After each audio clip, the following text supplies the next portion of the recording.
تو اتنے میں ایک سواری اڑتی ہوئی آئے گی اور اس کے پر ہوں گے اور آ کر آپ کے سامنے یوں لینڈ کر کے بیٹھ جائے گی، آپ اس کے اوپر سوار ہوں گے اور اس کی جو رسی ہے وہ نیچے گر جائے گی۔ رسی گرنے کا مطلب ہے کہ اس سواری کی جو ڈرائیونگ ہے وہ نبی نہیں کریں گے، کوئی اور کرے گا۔ تو اتنے میں آواز آئے گی بلال حبشی کو بلایا جائے، تو بلال آئیں گے اور ان کو وہ رسی پکڑائی جائے گی اور آپ اس کے ساتھ ساتھ چلیں گے، اور جب آپ دروازے پر پہنچیں گے اول من اقاقعہ، سب سے پہلے میں ایسے ٹک ٹک ٹک ٹک، اندر سے آواز آئے گی کون؟ آپ کہیں گے محمد الرسول اللہ۔ تو وہ کہیں گے یا رسول اللہ آپ کے انتظار میں تھے، مرحبا تشریف لائیں۔ تو دروازہ کھلے گا تو آپ نے فرمایا میرے ساتھ میری امت کے غریب لوگ میرے ساتھ ساتھ ہوں، میرے ساتھ میری امت کے غریب لوگ ساتھ ساتھ ہوں گے۔ ایک اور حدیث مجھے یاد آ گئی مستورات کو دیکھ کر، آپ نے فرمایا جب میں جنت میں انٹر ہوں گا تو میں دیکھوں گا عورتوں کا ایک گروہ مجھ سے بھی آگے نکل جائے گا۔ تو آپ فرمائیں گے تم کون ہو؟ مجھ سے بھی آگے جا رہی ہو، کون ہو تم؟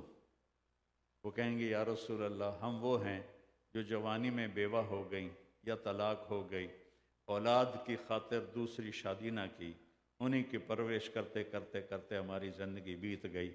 آپ نے فرمایا وہ مجھ سے بھی آگے جا رہی ہوں گی۔ اللہ تعالیٰ نے زندہ رہنے کی خواہش جنت میں پوری کی ہے، آرام کی خواہش جنت میں پوری کی ہے، اور پھر سارے جنتی جب جنت میں پہنچ جائیں گے تو اللہ تعالیٰ فرشتوں سے کہیں گے جاؤ ان کو سلام کرو۔ تو فرشتے آئیں گے سلام علیکم سلام علیکم، کہیں گے بھائی تم تو نورانی لوگ ہو، ہمیں سلام کیوں کر رہے ہو؟ وہ کہیں گے بما صبرتم، جو آپ نے صبر کیا ٹورانٹو میں، آج اس کے بدلے میں ہم آپ کو سلام کرتے ہیں۔ وہ اتنے خوش ہوں گے کہ دیکھو فرشتے ہمیں سلام کر رہے ہیں، اس کا مزہ لے رہے ہوں گے کہ ایک دم میرے اللہ کا عرش کھلے گا اور اللہ سامنے آ کے فرمائے گا سلام قولا من رب الرحیم، میرے بندو آج اپنے رب کا سلام بھی قبول کرو۔ اللہ اکبر۔ پھر اللہ پوچھے گا حل رضیتم، راضی ہو، خوش ہو؟ کہیں گے یا اللہ بڑے راضی ہیں، بڑے خوش ہیں۔ تو اللہ تعالیٰ فرمائیں گے افلا اوتیکم بافضل من ذالکم، کیا اب میں تمہیں جنت سے اعلیٰ چیز دے دوں؟ کہ اللہ جنت سے اعلیٰ کیا چیز ہے؟ تو اللہ تعالیٰ فرمائیں گے احل علیکم رضوانی فلا اسخط علیکم ابدا، میں تم سے راضی ہو گیا، اب میں کبھی بھی تم پہ ناراض نہیں ہوں۔ تو جب اللہ کو دیکھیں گے تو کہیں گے یا اللہ ہم نے ٹورانٹو میں نمازیں تو پڑھی پر ٹکریں ہی ماری، ہمیں تو پتہ ہی نہیں تھا کہ آپ اتنے اعلی خوبصورت ہیں، تو ہمیں اجازت دیں، ہم ایک سجدہ آپ کو کرنا چاہتے ہیں، آپ کو دیکھ کے جیسے ٹورانٹو میں بن دیکھے کہ یہ سجدے، ایک سجدہ آپ کو ہم کرنا چاہتے ہیں۔ تو اللہ تعالیٰ فرمائیں گے قد وضعت عنکم مؤونۃ السجود ولطالما اتعبتم لی الابدان واعنیتم لی الوجوہ فالآن افضیتم الی روحی وروحی وکرامتی فہذا محل کرامتی فسلونی۔ ساری اس عبارت کا ترجمہ یہ ہے کہ میرے بندو ٹورانٹو میں تم میرے بندے تھے، میں تمہارا رب تھا، اب تم یہاں آ گئے ہو، تم میرے مہمان ہو، میں تمہارا میزبان ہوں، تو مہمان سے کام لینا جڑتا نہیں، تم میرے میزبان ہو، تم میرے مہمان ہو، میں تمہارا میزبان ہوں، تمہاری نمازیں جو میں نے دنیا میں دیکھی وہ میں نے قبول کی، جاؤ اب مزے کرو۔ کوئی موت نہیں ہے، کبھی موت نہیں آئے گی، کبھی غم نہیں آئے گا، یہ وہ زندگی ہے جس کی طرف نبی بلاتے تھے۔ ہمارے نبی پاک صلی اللہ تعالی علیہ وسلم وہ طریقہ لے کر آئے جس سے ہماری زندگی بہترین اور خوبصورت بن جاتی ہے، دنیا میں بھی اور آخرت میں بھی۔ تو میرے نبی نے، میں آپ کو ایک حدیث سناتا ہوں، صرف ایک حدیث پہ عمل کر لیں۔ 5 نمازیں تو فرض ہیں، ایمان بھی فرض ہے، روزہ بھی فرض ہے، حج اور زکوٰۃ مالداروں پر فرض ہے۔ اس کے بعد ایک حدیث کہ میرے نبی نے فرمایا اربعن اذا کانت فیک ما درک ما فاتک من الدنیا، 4 باتیں کر لو 4 باتیں کر لو تو دنیا بھی تمہاری ہے، آخرت بھی تمہاری ہے۔ صدق حدیث، ہمیشہ سچ بولنا، جھوٹ نہ بولنا۔ صدق حدیث، سچ بولنا۔ میرے نبی سے پوچھا گیا یا رسول اللہ مسلمان بزدل ہو سکتا ہے؟ آپ نے کہا ہاں ہو سکتا ہے، کیوں نہیں۔ پھر پوچھا گیا بخیل ہو سکتا ہے؟ آپ نے کہا ہاں، کیوں نہیں۔ پھر پوچھا گیا جھوٹ بول سکتا ہے؟ آپ نے کہا نہیں، جھوٹ نہیں بول سکتا ہے۔ صدق حدیث، سچ بول۔ اتقوا اللہ وکونوا مع الصادقین، اللہ نے کہا سچوں کی صحبت اختیار کرو۔ الصدق ینجی والکذب یہلک، سچ نجات دیتا ہے، جھوٹ ہلاک کر دیتا ہے۔ تو صدق حدیث، گھر میں، گھریلو زندگی میں، بچے، خاوند، بیوی، ماں باپ، کاروبار، صدق و حدیث ہے۔ دوسرا فرمایا حفظ امانت، کبھی کسی کو دھوکہ نہ دینا، کبھی کسی کے ساتھ فراڈ نہ کرنا، کبھی کسی کے ساتھ دو نمبری نہ کرنا۔ آپ نے فرمایا میرا امتی ہر گناہ کر سکتا ہے، 2 کبھی نہیں کرے گا، ایک جھوٹ کبھی نہیں بولے گا اور ایک دھوکہ کسی کو نہیں دے گا۔ تیسرا فرمایا حسن خلیقت، اپنے اخلاق اچھے کر لیں۔ اگر آپ اپنے گھروں کو آباد کرنا چاہتی ہیں، آپ اپنے گھروں کو آباد کرنا چاہتے ہیں، بس اس زبان پہ قابو پا لیں، اس زبان پہ زبان پہ قابو پا لیں۔ زبان نے کتنے گھر اجاڑ دیے، کتنے گھر برباد کر دیے۔ ایک لطیفہ بھی ہے اور حقیقی واقعہ بھی ہے۔ ہماری دھوبن تھی تو وہ میری بہن کے پاس آئی کہ بی بی میریاں نوواں میرے نال بہت لڑدی وہ آپ آئی تو میں نے کوئی تویز دی، وہ ساریاں جڑیاں نا میریاں نوکر بن جاون۔ تو میری بہن نے ایسے کاغذ لے کر نا اس کو الٹا سیدھے لکیریں لگائیں، اس کو رول کر کے کہا کہ دیکھو جب تمہاری لڑائی ہونے لگے تو تم نے اس تعویذ کو یہاں دانتوں میں دبا کے بیٹھ جانا ہے اور اس کو گرنے نہیں دینا، گر گیا تو تیری خیر نہیں۔ اب ہمارے ہندوستان پاکستان میں تعویذوں کی بڑی وہ ہوتی ہے قیمت، اہمیت، تو وہ لے گئی۔ 1 ہفتے کے بعد آئی، کہنے کہ بی بی میری تو ساری لڑائی ختم ہو گئی، کیونکہ وہ ماسی آپ تعویذ منہ میں رکھ لیتی، اب تعویذ منہ میں تو بولے کیا، بولنا نہیں تو لڑائی ختم ہو گئی۔ ہمارے استاد فرمایا کرتے تھے 1 چپ 100 کو ہرائے۔ لقمان علیہ السلام کا فرمان ہے بیٹا چپ رہنے پہ کبھی نہیں پچھتایا، جب بھی پچھتایا ہوں اپنے بول پہ پچھتایا۔ اپنی زبان پہ قابو پانا سیکھ، اپنے گھر کو غیبت سے پاک کر دیں، اپنے ماں باپ کو عزت دیں، اپنی بیوی کو عزت دیں، اپنے بچوں کو عزت دیں، اپنے بیوی کے ساتھ اظہار محبت کریں، اپنے خامند کے ساتھ اظہار محبت کریں۔ ہم اظہار نہیں کرتے، جس سے محبت بڑھتی نہیں ہے۔ میرے نبی پاک صلی اللہ تعالیٰ علیہ وسلم حضرت عائشہ کو آٹا گوندھ کے دیتے تھے، چونکہ ان کو چھوٹی عمر میں آٹا گوندھنا نہیں آتا تھا، اور ان کو نوالے بنا کے ان کے منہ میں ڈالتے تھے، ان کو راضی کرنے کے لیے، ان کو خوش کرنے کے لیے۔ ایک نوجوان میرے پاس آیا، کہنے لگا میرا اور میری بیوی کا بہت لڑائی ہوتی ہے، بہت جھگڑا ہوتا ہے، تو مجھے کوئی تعویذ دو۔ میں نے کہا بیویاں تے تعویذ نہیں چل دے، میں تنوں ہور ایک عمل دسنا۔ کہنے لگا کیا؟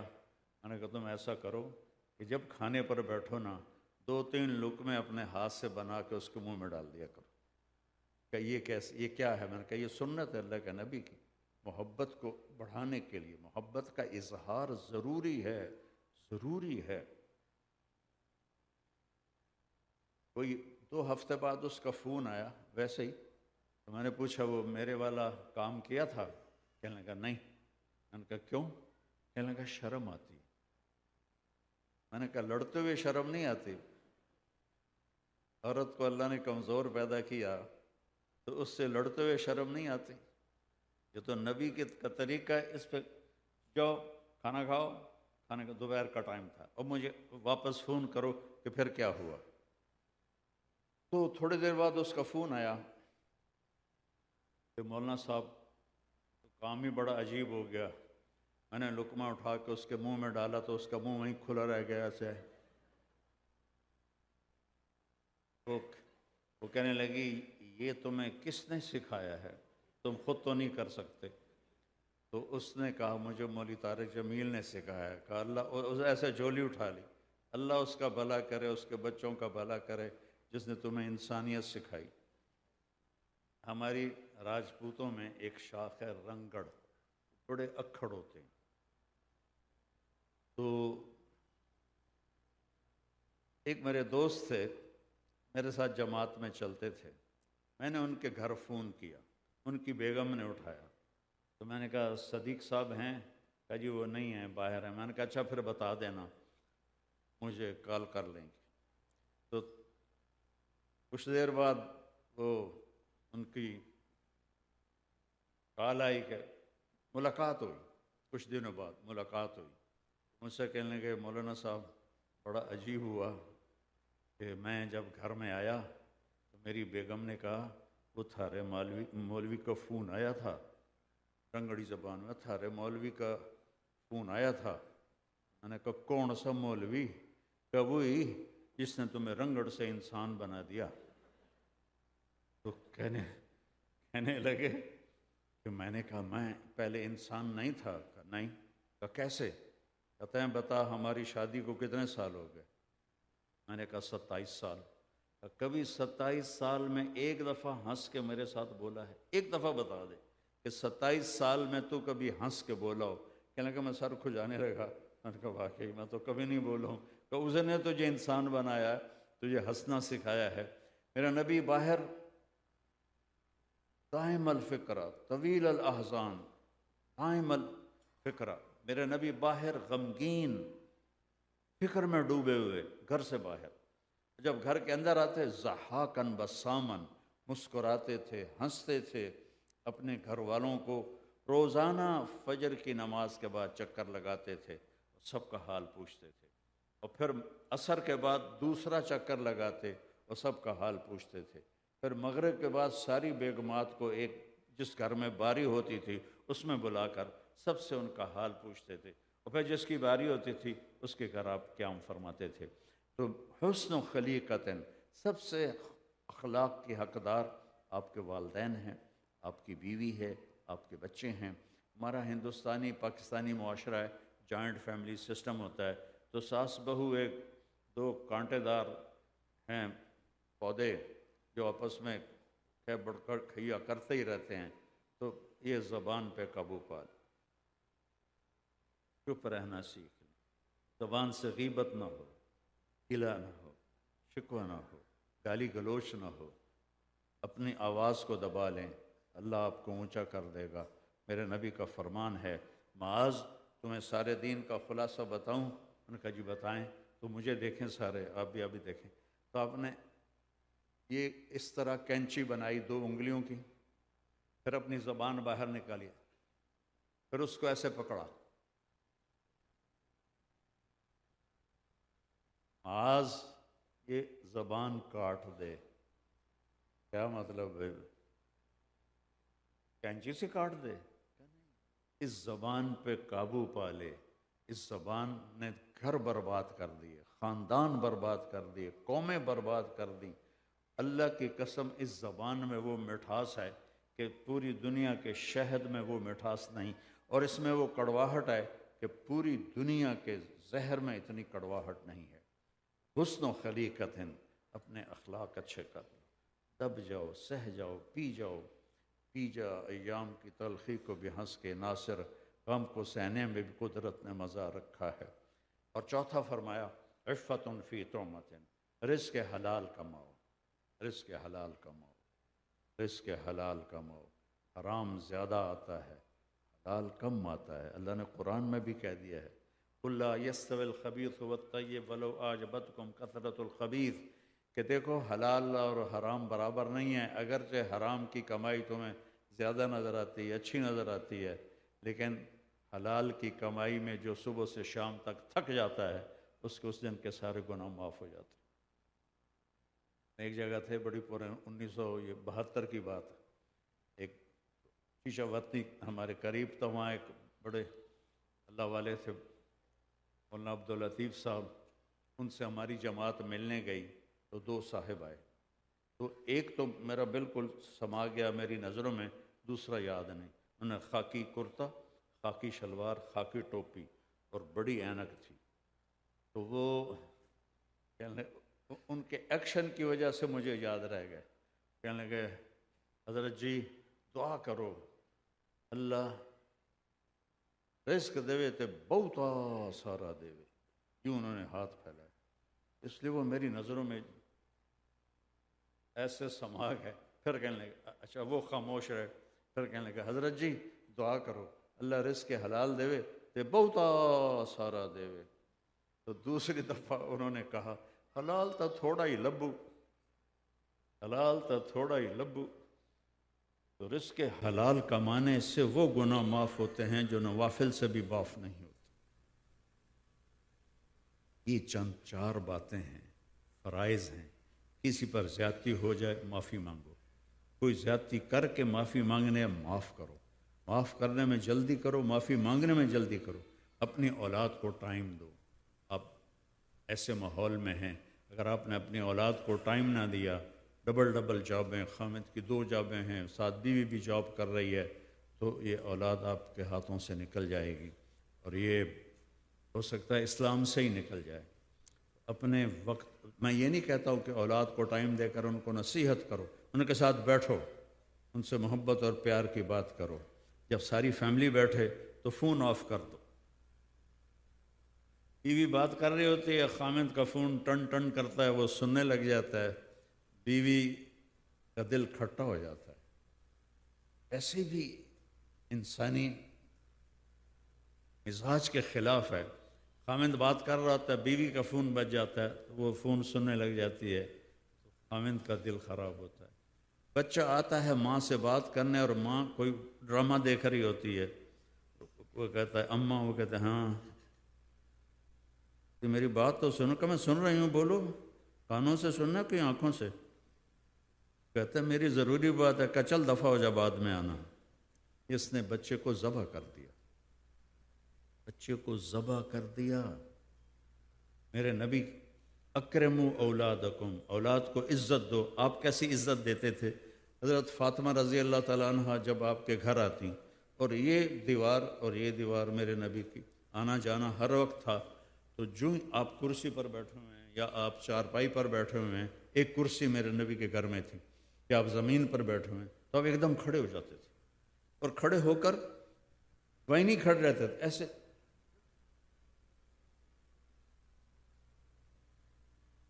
حضرت فاطمہ کا ہاتھ پکڑتے اور اس کا بوسہ لیتے ایسے کر کے، پھر ہاتھ پکڑے پکڑے ان کو لاتے اور ان کو پہلے بٹھاتے چارپائی پر، اس کے بعد وہ خود بیٹھتے تھے.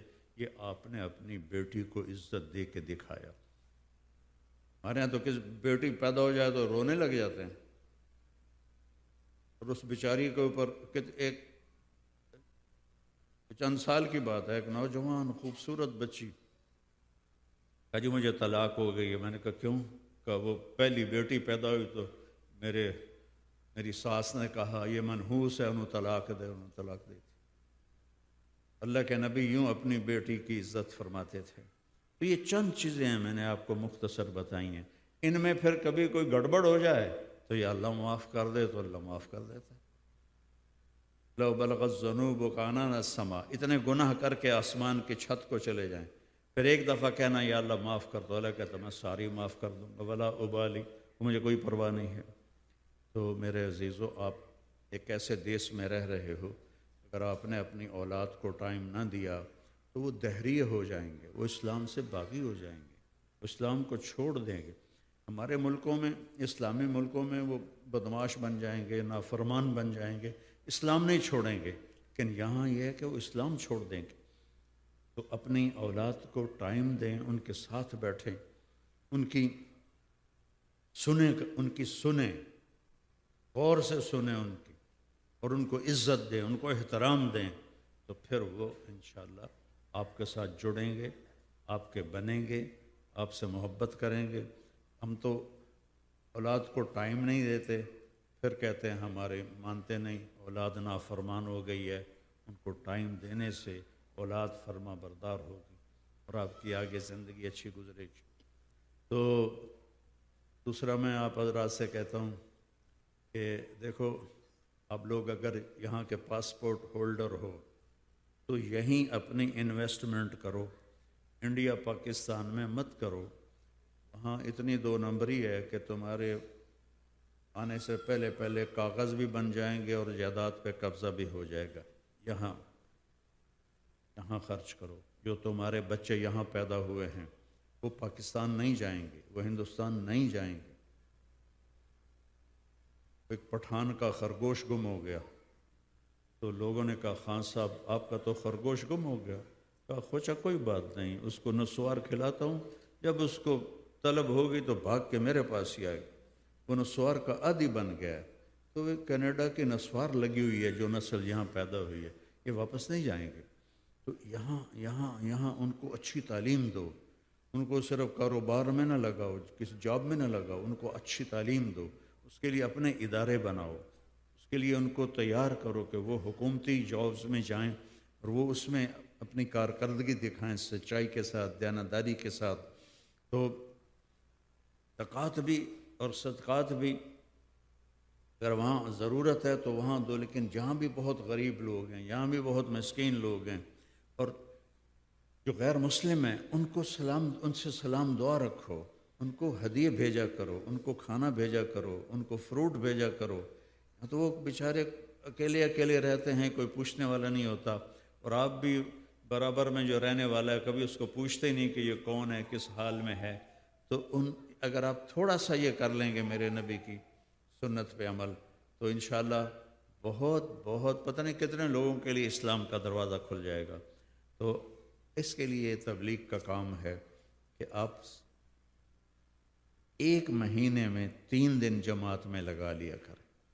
اگر آپ جماعت میں لگائیں گے 3 دن تو انشاءاللہ آپ کی زندگی بدلنا شروع ہو جائے گی۔ اور مسورات اور آپ سے بھی کہتا ہوں قرآن پڑھو۔ دیکھو میں ہاتھ جوڑتا ہوں، قرآن پڑھو، قرآن کو ترجمے سے پڑھو، آپ کو پتہ چلے کہ میرا اللہ مجھے کہتا کیا ہے۔ قرآن پڑھو، پھر اپنے نبی کی زندگی پڑھو کہ آپ کی زندگی کیسی تھی۔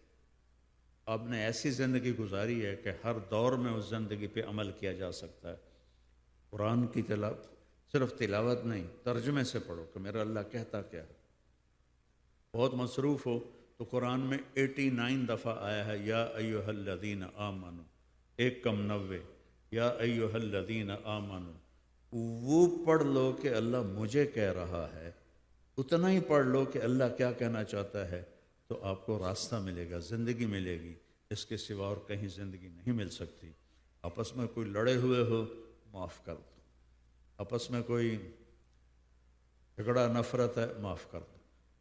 یا آپ یہاں رہتے ہو، ٹیکس ہولڈر ہو، ٹیکس ادا کرو، ٹیکس بچانے کے لیے ہیلے بہانے نہ کرو، ٹیکس ادا کرو۔ یہاں آپ پہ خرچ ہوتا ہے، ہمارے ہاں تو خرچ نہیں ہوتا، اس لیے وہاں لوگ ہیلے بہانے کرتے ہیں، آپ کے اوپر خرچ ہوتا ہے تو آپ ٹیکس ادا کرو۔ اور یہ اس حکومت کا تعاون کرو جنہوں نے آپ کو پاسپورٹ دیے اور آپ کو ہر سہولت دی۔ ہمارے ملکوں میں، اسلامی ملکوں میں 50 سال سے لوگ رہ رہے ہیں، ان کو پاسپورٹ نہیں دیا گیا، ان کو وہی پردیسی بنا کے رکھا گیا۔ یہاں آپ کو پردیسی بنا کے نہیں رکھا گیا، اس ملک کا باشندہ بنا کے رکھا گیا ہے۔ تو آپ اس کا تو حق ادا کریں کہ جو آپ کا ٹیکس بنتا ہے وہ آپ ادا کریں، یہ آپ کا صدقہ بن جائے گا، یہ آپ کا اجر اس کا بنے گا انشاءاللہ آپ کو۔